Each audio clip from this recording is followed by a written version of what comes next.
Good day, investors. My name is Lawrence, and thank you so much for watching this channel. If it is your first time watching me on this channel, we mainly talk about investing in the stock market, personal finance, and also how you can be financially independent. Today, I'm going to be talking about one of other important topics that actually I think I have talked about once or I have never talked about, and actually it was sparked by the recent conversation I had with one of my coworkers was asking me like which books can you read to improve your financial knowledge. So I just remembered I've read several books, but there is one of the most I think it is one of the most practical personal financial books. So it's the book that I'm going to be using to also discuss how one of the person can improve their personal finance. Definitely, because actually if you maybe you're working, you in your circles, you're always hearing people, I don't have money. It doesn't matter to which level, supervisors, managers, professionals. So everyone is always making the same statement: I'm broke, I'm broke, I'm broke. Even someone is earning less, earning more. So which means there is no certain level that you cannot be broke if you're not taking a correct financial decisions. So the book is Richest Man in the Babylon. So this is the book that I'm going to be talking about. It has the first three topics. Those are the topics that I'm going to be mainly discussing. So one of the topics, you'll forgive me for the lighting. I'm not sure whether you can see it from here. So, the first topic that I'm going to be discussing this is the man who desired gold. So, I'm sure you can see it, though the writing is issue, but me, okay, you can see it. So, the first one of the topics, the first topic, it says the man who desired gold. So, in any actually thing that you desire, it doesn't matter whether it is investing, education, being a pilot, being a doctor. It's the first fundamental thing is the desire, that burning desire to do something. So if you don't have the desire, definitely you will never achieve anything in your life. So this topic, of course, is a story of it was telling a story about someone who wanted to be rich, and he had a desire, but he did not know how to do it. So basically, if you read the first topic, it will give you the person who was in a city that is rich, everyone that is rich, but for him, he was poor. But he also was asking himself, how can I be rich? He had desire, but he did not know how to do it. So the first concept, the first fundamental thing in everything, let us not talk even about financial uh, aspect. Anything that you want, anything in life, you have to have that desire, that strong desire to achieve it. Then the second topic it talks about the richest man in the Babylon. You can see it. It says the richest man in the Babylon. So that's the second topic. So after having the desire, what do you need to do? The second thing is you have to learn how to achieve your thing that you're desiring. For me, I'm talking about the financial independence, personal finance. So how do you improve your personal finance? Definitely by watching this channel, it means you have that desire to be financially better and you're doing the correct thing. So if we are using this book as an example, so from the first topic, we talked about the man who desired gold. The second topic, definitely we talked about the richest man in the Babylon. So what this man in the who desired God what? He had a friend and they did contact the richest man of that time to ask them how they can be rich. So if you're going to be improving your finances, you want to do anything that you want, you have to first find people who are professionals, who are experts in that field, and try to contact them. Doesn't matter whether it is university, doesn't matter whether it is an institution, doesn't matter whether it is a person. You have to approach the professionals in your concerned or in your direct uh, aspect that you want to learn if you want to start to do desire. As for us, a financial, as we are in financial section, so you have to look for financial professionals, watching financial videos, learning from people who have made it. So that's how you can also start your financial personal finance journey. So the third topic that actually we are going to discuss more of this is the 7 chores of Rain Pass. So as I said, it has 11 topics, but we are going to concentrate much on, you can see chores, 7 chores of Rain Pass. So what does this mean? So in our Rayman's language, you can say there are 7 steps how you can improve your personal finance. This is the main topic that we are going to be talking about using this Richest Man in Babylon book as an example, the 7 steps on how you can improve your finances. This actually, it's not a theoretical, it's a very practical book, simple book that actually personally I have used. When I read it the first time, it really made sense, and up to now I've read it like maybe more than 5 times because it is very instrumental, it is practical, and if you're also going to be reading with the mind that you want to improve your finances, it really start. So we're going to be starting 7 chores of Rain Passes. So they are listed here, but we are going to be talking one by one slowly. So the first topic is start the pass fattening. So what does it mean? It says start the pass fattening. So one of the steps that you need to start with is saving the money. So I've seen many videos, actually I think they are very misleading, that you don't have to save, but the first step in improving your personal finance is saving. Let's say you're earning, I don't know how much you're earning, you need to, this book advises to save 10% out of your earnings. Do everything, buy expenses, rent, everything, buy clothes, but make sure that you save 10% of your earnings. It doesn't matter whether it is in a business, doesn't matter whether in a salary, doesn't matter where you're getting, is giving the minimum of 10%. Let me ask you, are you saving that 10%? Or you're saving more or you're not saving?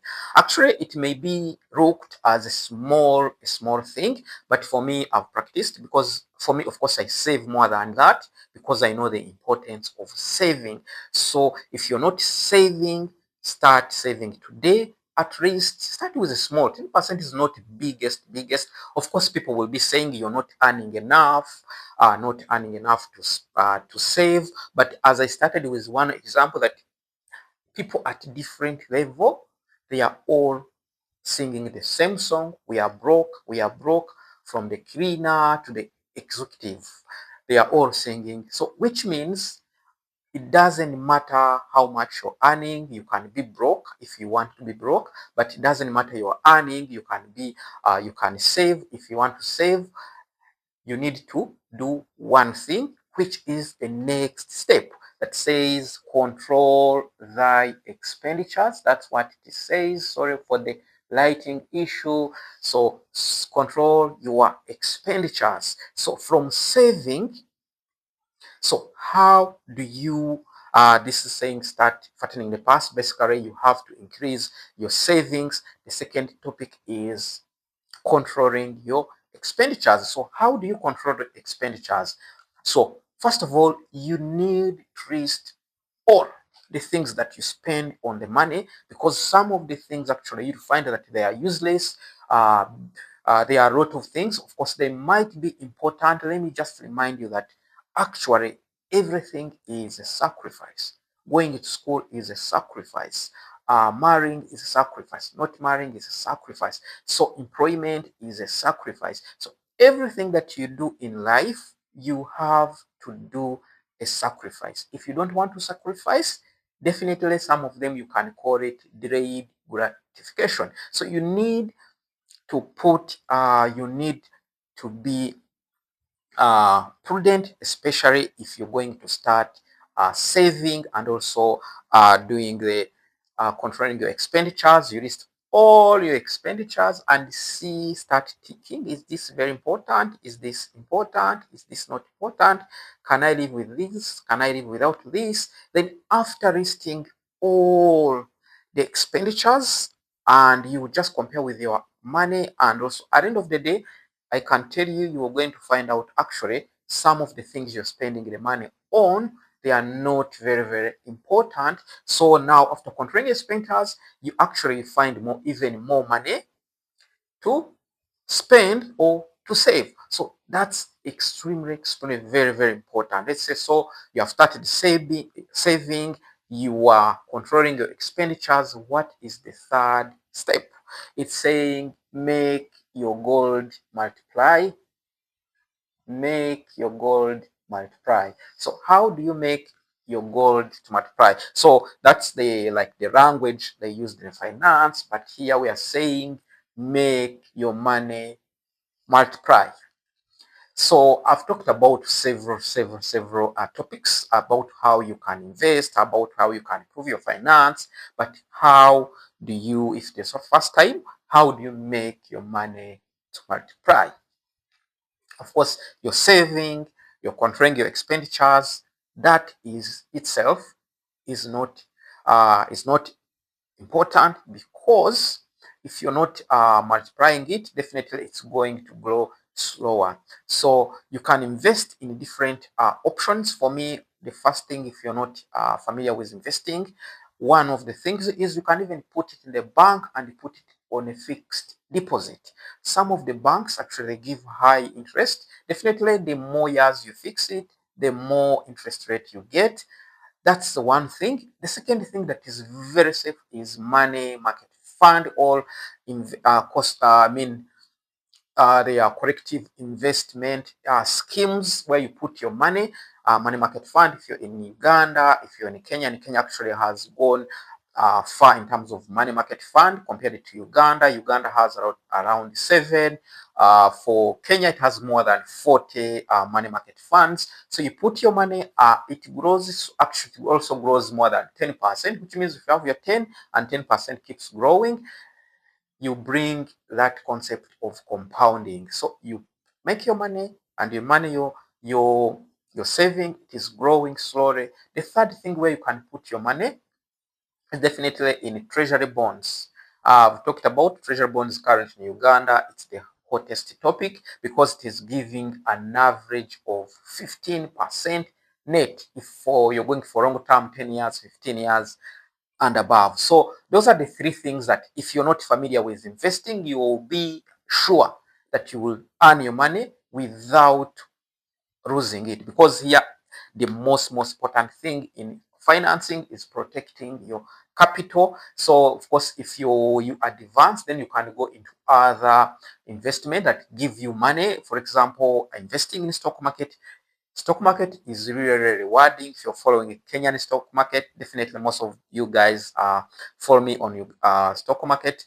Stock market actually currently, people who started investing in January, now they have doubled their stock income. So that's how important it is. You need also to do gold multiply. Already we talked about how you can multiply depending on how your level of expertise. If you need any advice, if you need anything, you can just put in the comment anything you want to ask me, and I'll also be able to guide you on things that I am familiar with, because in investment world there are a lot of options. But for me, of course, I'm familiar with money market fund, I'm familiar with fixed deposit, I'm familiar with bonds, I'm familiar with stocks, a lot of things. I know several topics about investment, so you can put in the comment.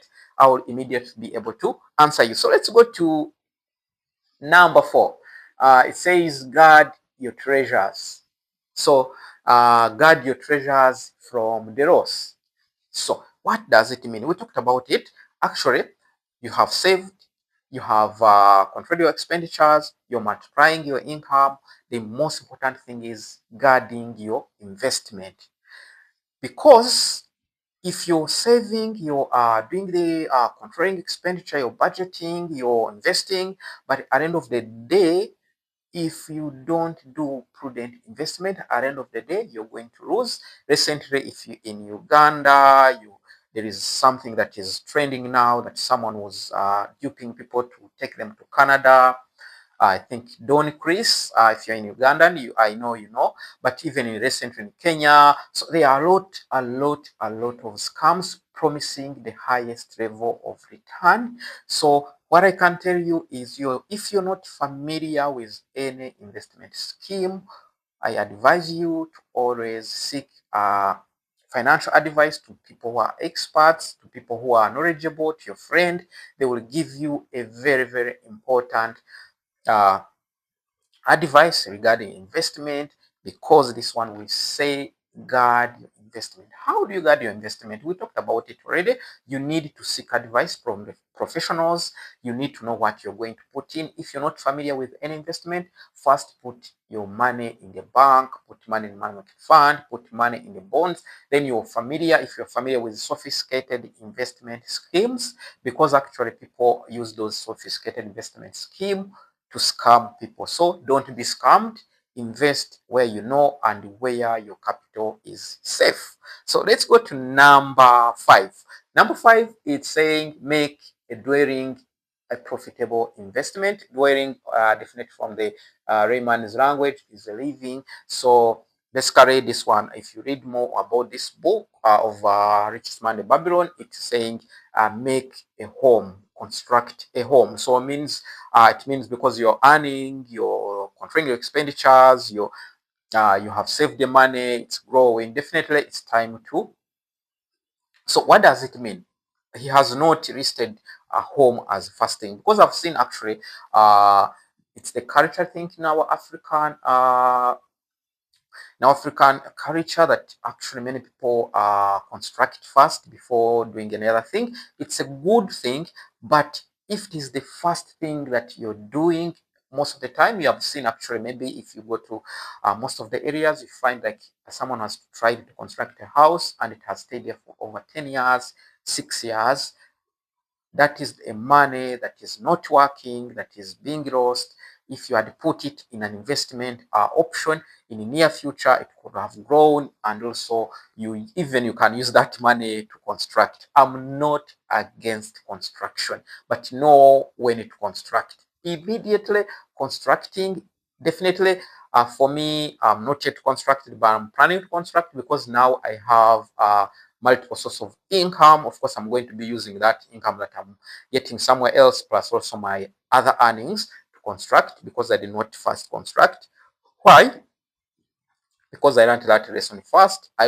When I'm going for construction, I want to go at least within 1, 2 to 3 months, I'm done with the construction, so that I don't just waste money in the construction by making my constructions to last for 10 years, 5 years. I want, by the time I start construction, it should not be like taking a year to be completed. So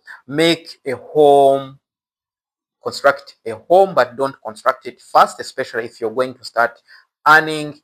Don't construct a home first, because it is very, very expensive to construct a house. If you have constructed, it's very, very important to construct, because After getting money, you need a peace of mind. You cannot have peace of mind when you're renting, but at first, you need to first accumulate enough money to help you to do other things when you're constructing. So that's another topic.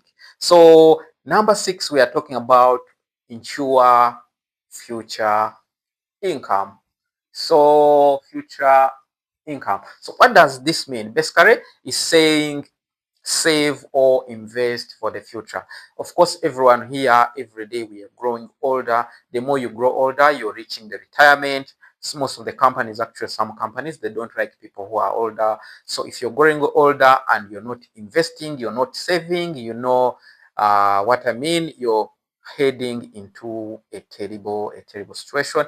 Of course, I've had some people who don't save, that life is short, enjoy your life. I think you have heard that, or you say that normally, but if you say that, it is extremely a very dangerous slogan to use, because actually God may bless you with long life. You spend 80, 90 years, and when you don't have savings, I can tell you, in older age, life is going to be very hard, because if you have grandpa or your parents who are older, of course they start getting sick.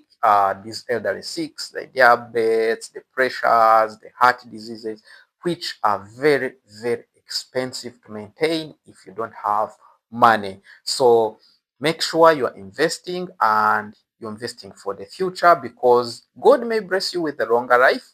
Nowadays, people are lasting longer because of improvement in medication, improvement in education, improvement in technology. So you may last longer, and when you last longer and don't have money, let me tell you, life is not going to be good for you. So let's go to the last of the 7, which is increase the ability to earn. Increase the ability to earn. So how do you increase the ability to earn? You have talked everything. So first of all, you have made money, you're saving, you're multiplying your money, but how do you increase your ability to earn?